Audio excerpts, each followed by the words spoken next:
पास किया है, मतलब 5 साल से आप गजट चलिए अमरेंद्र के पास जाएंगे, अमरेंद्र के पास जाएंगे। अमरेंद्र गुप्ता हमारे संवाददाता हमारे साथ बने हुए हैं। राम गुप्ता जी एक मिनट, राम गुप्ता जी एक मिनट, हम अमरेंद्र के पास जाएंगे। अमरेंद्र हमारे साथ बने हुए हैं और अमरेंद्र अपने साथ किसी विशेष मेहमान के साथ हमारे साथ जुड़े हुए हैं। अमरेंद्र, क्या जानकारी आप देंगे किस तरह से ये जो अभी रुझान आ रहे हैं, बीजेपी 28 आम आदमी पार्टी 20, क्या कुछ इसको लेकर के रिएक्शंस हैं?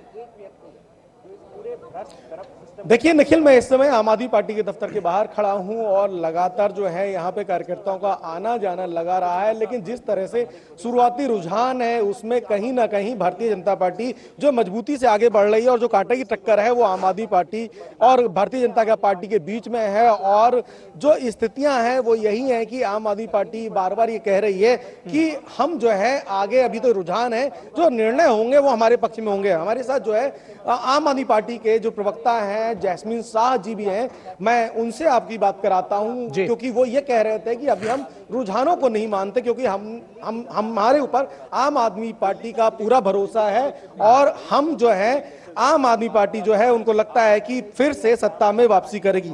लेकिन ये अभी जो आकलन है उनका, ये अपना आकलन है, क्योंकि जिस तरह से लगातार अगर चुनाव प्रचार की बात करें और जिस तरह से कहीं ना कहीं आम आदमी पार्टी में घबराहट की बात देखें तो कहीं ना कहीं ये लगता है कि बहुत ज्यादा डरी हुई आम आदमी पार्टी रहे पूरे चुनाव प्रचार के बाद में। जैस्मिन शाह हमारे साथ जुड़ गए हैं, जो प्रवक्ता हैं आम आदमी पार्टी के। सर, रुझानों में भारतीय जनता पार्टी आगे चल रही है और आम आदमी पार्टी पीछे है, और आपके जो पूर्व मुख्यमंत्री अरविंद केजरीवाल और तीसरी भी पीछे है। सर, क्या कहेंगे? देखिए, ये शुरुआत के आधे एक घंटे के रुझान से कोई आइडिया ऐसे आता नहीं है।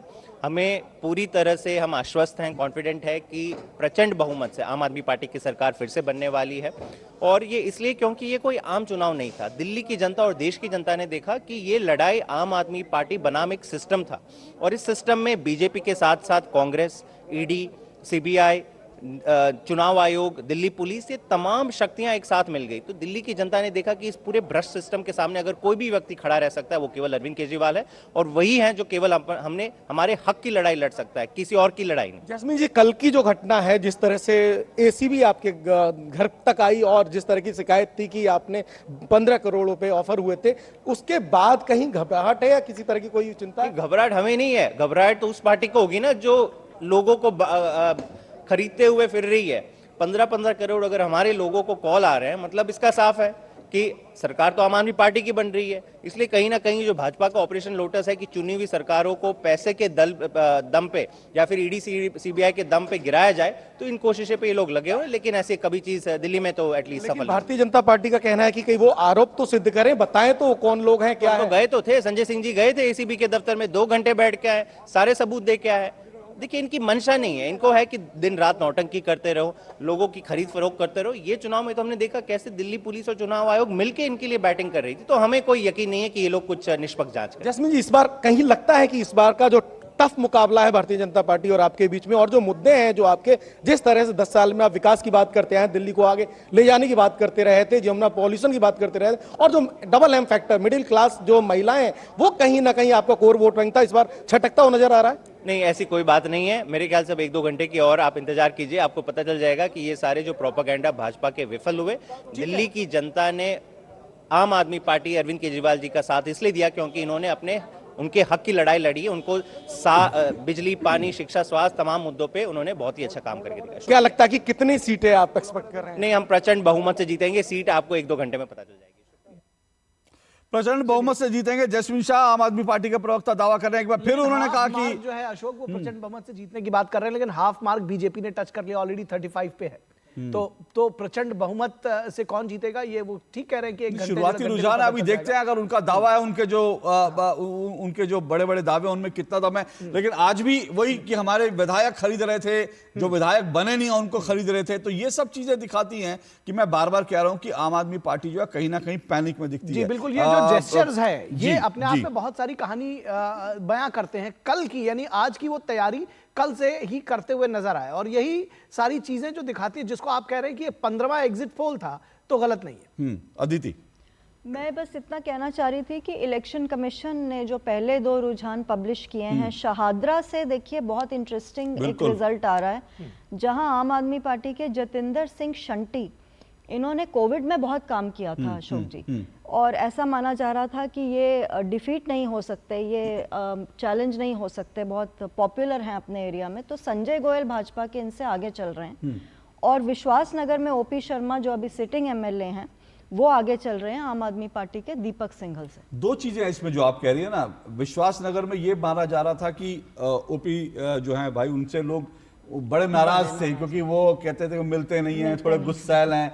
लेकिन ये ट्रेंड जो आप विश्वास नगर की बात कर रही हैं, जिसमें बीजेपी ने कमजोर उम्मीदवार दिया, लेकिन जितेंद्र सिंह शंटी क्योंकि जितेंद्र सिंह शंटी पहले बीजेपी में थे, फिर उसके बाद गए, तो मुझे लगता है ये फैक्टर एक इंपॉर्टेंट हो सकता है। अशोक जी, ये जो आंकड़ा है ये रुझानों में बीजेपी को बहुमत मिलता हुआ 36 सीटों पर बीजेपी इस वक्त बढ़त बना ली है। तो इस वक्त की बड़ी खबर है, रुझानों में कम से कम शुरुआती रुझानों में पहले 50 मिनट में बीजेपी ने 37 सीटों पर बढ़त बनाकर यह संकेत दे दिए हैं कि शायद दिल्ली में बीजेपी की वापसी हो रही है। रुझानों में पहले रुझानों में बीजेपी को स्पष्ट बहुमत, भाजपा 37, आम आदमी पार्टी 21 और कांग्रेस 1 सीट पर। तो ये पहले रुझानों में, शुरुआती रुझानों में पहले घंटे में बीजेपी को दिल्ली में बहुमत मिलता हुआ दिख रहा है। क्या ये तस्वीर बदलेगी अगले कुछ समय में? ये इस वक्त का बड़ा सवाल है। बिल्कुल, क्या ये तस्वीर बदलेगी या इसी ट्रेंड पर बीजेपी आगे सेल करती रहेगी? क्योंकि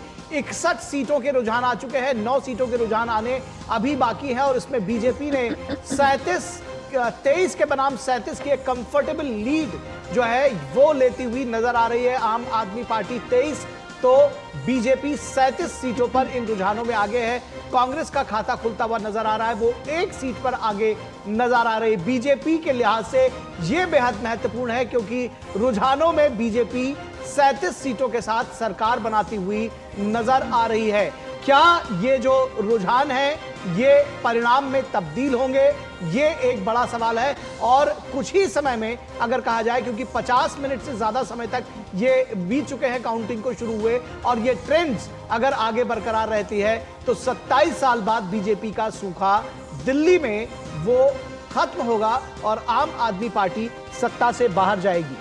जी हाँ, बिल्कुल। तो बीजेपी 37, आम आदमी पार्टी 23, कांग्रेस 1 सीट पर। रुझानों में बीजेपी को स्पष्ट बहुमत फिलहाल पहले घंटे में। अगले कुछ घंटों में तस्वीर क्या होगी, उस तस्वीर में हम लगातार बने रहेंगे और हम लगातार इन रुझानों को समझने की कोशिश कर रहे हैं।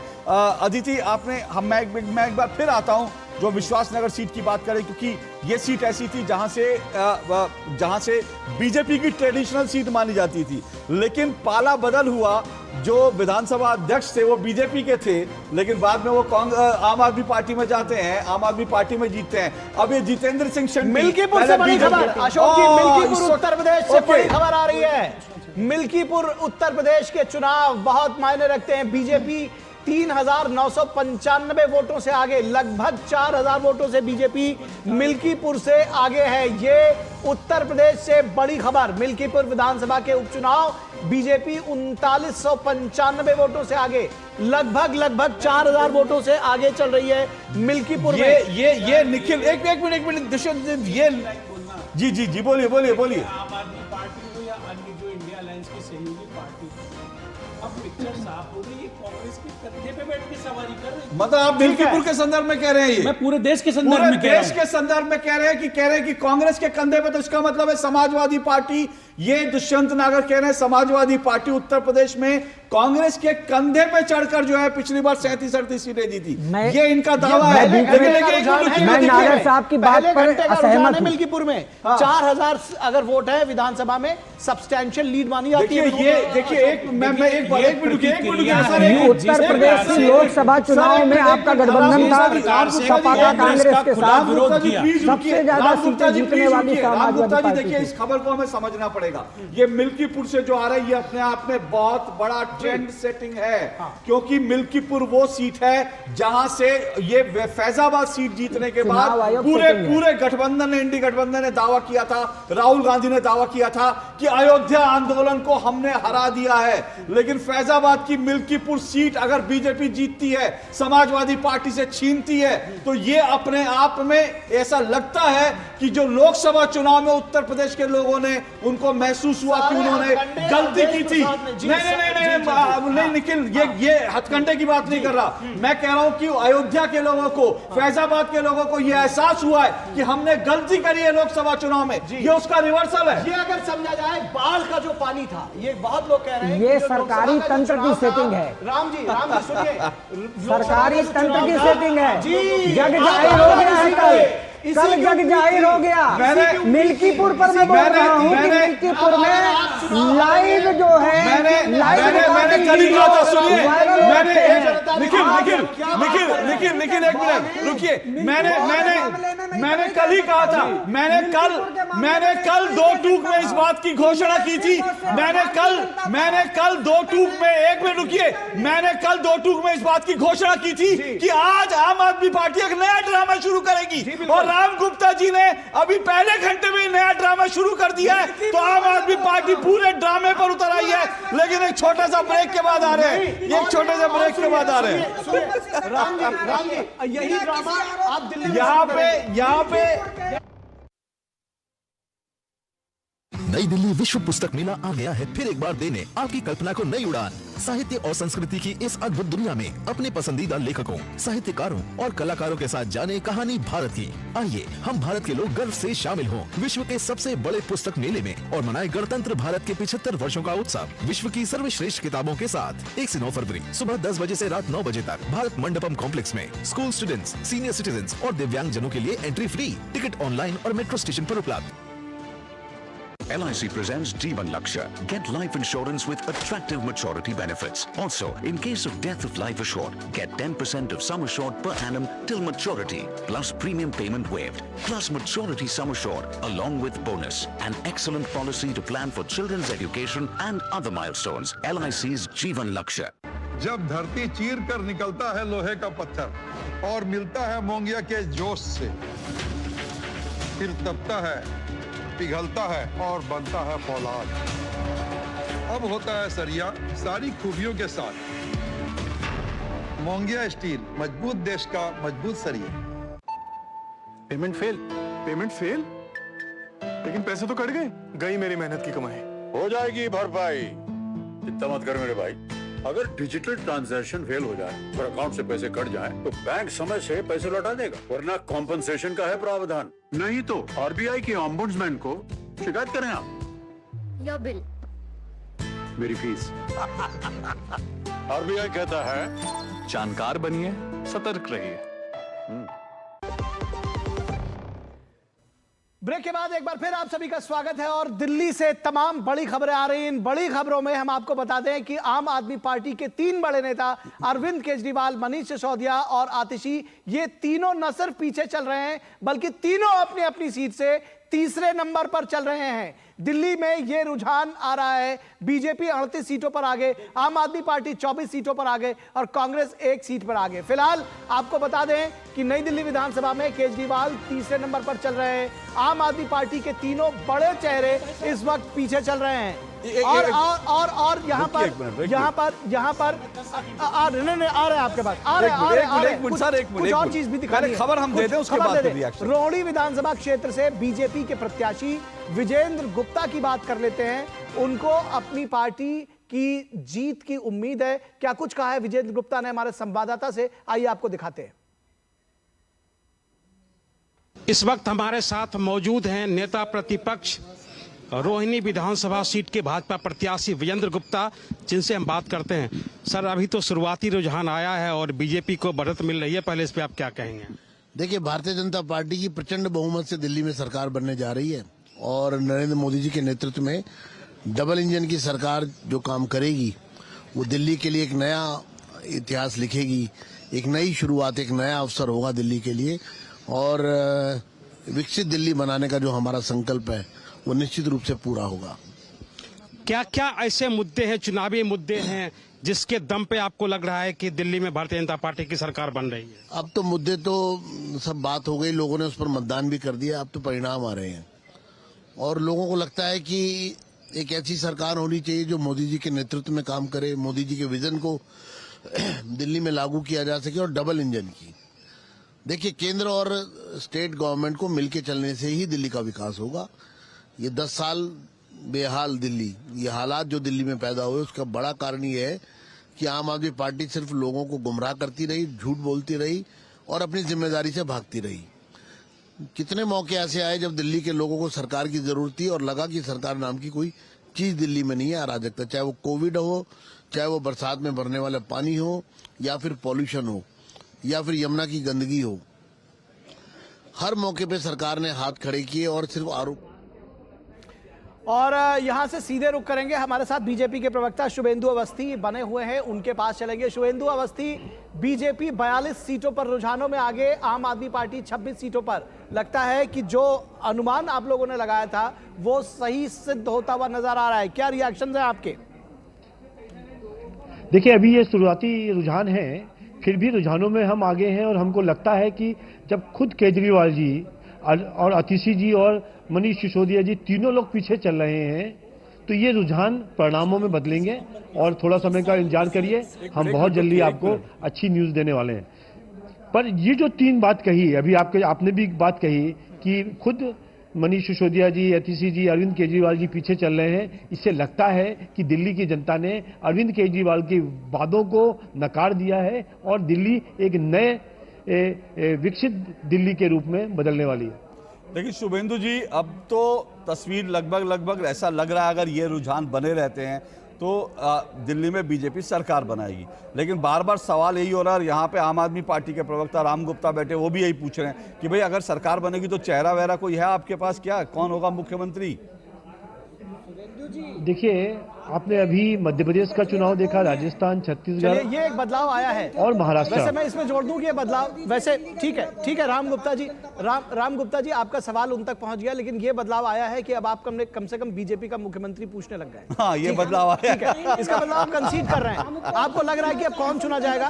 देखिए, बहुत लंबे विश्वास कोई गलत नहीं है, कोई गलत बहुत नहीं, लंबे वनवास के बाद हमारा समय आया है। को भी है, सबको है जिज्ञासा सबको है। ओके, चलिए सवाल पूछ लिया, सवाल पूछ लिया, जवाब तो सुन लीजिए। सवाल पूछ लिया, जवाब तो सुन लीजिए। सवाल पूछ लिया, जवाब तो सुन लीजिए। एक मिनट सर, सवाल पूछ लिया, जवाब तो सुन ले उनसे। शुभेंदु जी बोले, अरे पूछ लिया, सवाल तो सुन लीजिए ना। भारतीय जनता पार्टी का हर एक कार्यकर्ता चीफ मिनिस्टर के बराबर है और उसको बनाया जा सकता है। आपने पीछे विगत उसमें देखा है, जीतने के बाद हमारी बैठक होगी, उसमें तय होगा। आप इसको लेके आश्वस्त रहिए कि हम सरकार बनाएंगे तो चीफ मिनिस्टर जरूर देंगे, बिना चीफ मिनिस्टर के सरकार नहीं बनाएंगे। और आप एक बात और कहना चाहता हूं, जिस तरीके से आपने मध्य प्रदेश और राजस्थान में देखा है, छत्तीसगढ़ में देखा है, संगठन बहुत पैनी दृष्टि से अच्छे लोगों को ढूंढ के निकालता है, यही कहना है। और समय तक 2 मिनट का इंतजार करिए, फिर देखिए 2 घंटे का इंतजार करिए, फिर देखिए कि कुछ ना कुछ तय करके आपको बता। लेकिन एक बात और मैं आपसे पूछता हूं, अगर ये रुझान बने रहते हैं तो आपके अनुमान से कौन सा फैक्टर है दिल्ली में दरअसल जो बीजेपी को इतनी सीटें दिला रहा है? फैक्टर क्या? अचानक से 8 सीटों वाली बीजेपी इतनी बड़ी? एक फैक्टर नहीं, 2 फैक्टर बताएंगे। एक अरविंद केजरीवाल जी के झूठे वादे एक बड़ा फैक्टर रहा। जब उन्होंने ये कहा कि हरियाणा में जहर मिला दिया गया भारतीय जनता पार्टी के लोगों को, तो वो उनको बहुत बड़ा बैकफायर किया। और दूसरा, जो महिलाओं के लिए उन्होंने कहा कि हम ये 1000 रुपए देंगे लोकसभा में और सितंबर से पहले देंगे, नहीं हुआ। तो उनके झूठे वादे एक तरफ थे और भारतीय जनता पार्टी की जो विकास की बातें थी, मोदी जी की जो गारंटी थी, उस पर लोगों ने विश्वास किया है। हमको लगता है यही एक रीजन रहा जिसके कारण भारतीय जनता पार्टी आगे चल रही है, लोगों ने उनको चुनाव किया।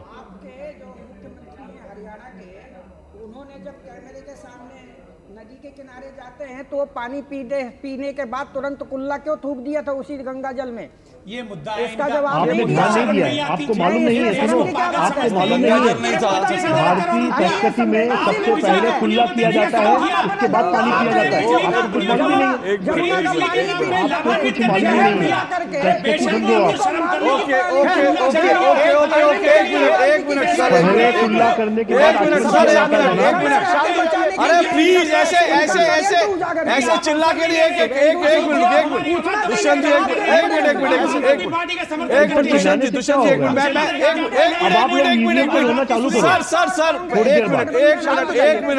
एक मिनट सुनिए। अरे दुष्यंत जी, एक मिनट। 25,000 करोड़ रुपया बिजली कंपनियों को इन्होंने सब्सिडी दी, उतने में अक्षय ऊर्जा और नए प्रोडक्शन बिजली का किया जा सकता था, उस पे बात नहीं करेंगे, गुल्ला कर लिया था। जब तीसरे नंबर पे तुम्हारा मुख्यमंत्री है, ज्ञान देते हो तुम मुझे। मुझे लगता है आपके पास मैं खुला चैलेंज करता हूँ, साक्ष्य रख दीजिए। सर सुनिए, इस तरह से कैसे बहस सुनिए राम गुप्ता जी, सुनिए भाजपा वाले सुनिए, एक मिनट राम गुप्ता जी रुकिए, राम गुप्ता जी रुकिए, हमें छोटा सा 1 मिनट। अरे सुनिए ना, आपको मौका देंगे क्योंकि हमको एक ब्रेक लेना है। वन वे ट्रैफिक बंद होना है। एक मैं छोटी सी जानकारी इसमें ऐड ऑन कर दूं कि जो मुस्लिम बहुल 12 सीटें हैं, उनमें से 7 पर बीजेपी रुझानों में आगे चल रही है। ये इस वक्त की बड़ी खबर है। अगर ये रुझान बने रहते हैं तो फिर कई लोगों ने कहा था दिल्ली में शिया जो मुस्लिम वोट हैं उन्होंने बीजेपी को वोट दिया। मैं उस सामाजिक समीकरण की बात कर रहा हूं। बीजेपी कहती है कि ये एंटी इनकम्बेंसी के नेगेटिव वोट्स नहीं है, बल्कि सामाजिक समीकरणों के लिए उसने काम किया है और ये उसको पॉजिटिव वोट मिल रहे हैं। तो ये अगर 12 सीटों में से 7 सीटों पर बीजेपी आगे है तो ये कहानी बहुत कुछ बयां करती है। बिल्कुल, लेकिन निखिल अभी देखना पड़ेगा कि तस्वीर मैं एक मिनट सर, आपको मौका मिलेगा। अभी हमको छोटा सा ब्रेक लेना है, अभी छोटा सा ब्रेक लेना। ब्रेक के बाद आपको पूरा मौका मिलेगा। आज दिन भर है, दिन भर दिल्ली चुनाव पर रुझानों पर चर्चा होती रहेगी, लेकिन अभी हम छोटा सा ब्रेक ले रहे हैं। ब्रेक के बाद नया पैनल होगा, लेकिन हमारे गेस्ट बने रहेंगे और जो रुझान नतीजे आ रहे हैं सबसे पहले सबसे सटीक आपको लगातार जानकारी मिलती रहेगी छोटे से ब्रेक के बाद। जी बिल्कुल, मुझको और अशोक जी को इजाजत दीजिए, पैनल चेंज होगा और उसके बाद ब्रेक के बाद हाजिर होते हैं। नमस्कार।